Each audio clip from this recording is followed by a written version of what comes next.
subscribe. It's red at youtube.com. The repeat involvement of some police officers in controversial killings is a growing concern of the Independent Commission of Investigations, INDECOM. INDECOM Commissioner Terrence Williams says what is even more alarming is that the multiple fatal incidents occur within very short periods of time. He was speaking at the release of the Commission's quarterly report. For the quarter ending March this year, 1,178 cases were under investigation by INDECOM. 310 of the cases were fatal incidents. Divisions with the highest incidence of controversial killings are St. Andrews South, West Kingston, Clarendon, and St. James. INDECOM has categorized the cases into Category Fatality A, where there is reason to suspect the use of force by security forces was not justified, and Category Fatality B, where it was justified. According to Commissioner Williams, 45% of all cases of fatality fall under Category Fatality A. Of note, however, is the number of fatal incidents where some officers are repeatedly involved.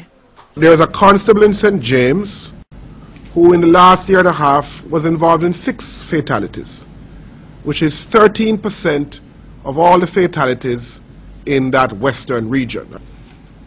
There's a special corporal in Kingston Western who we note has 7 fatalities in the last year and a half. 5 of them are in Category A. There's a constable in St. Andrews South who has 6 fatalities in the last year and a half. 5 are in Category A. Mr. Williams highlighted that the most troubling of the repeat officers is a police corporal from the Clarendon Division who was involved in 8 fatal incidents in the last year and a half. Just short of 25% of all the fatalities in Clarendon, St. Elizabeth and Manchester fall to one corporal.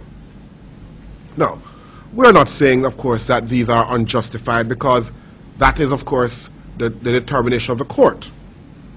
But repeat involvement in fatal shootings and controversial ones ought to advise supervisors of the police officer, and that is why we share a report with them, for them to be so advised.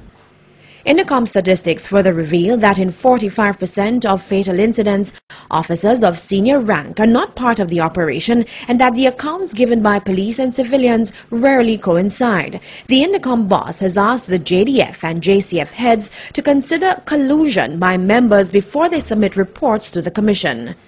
One important issue in the collusion problem was a practice that we saw in the police force, where statements were vetted by senior officers before they came to INDECOM, and where officers were together returned to the scene to report on what they did.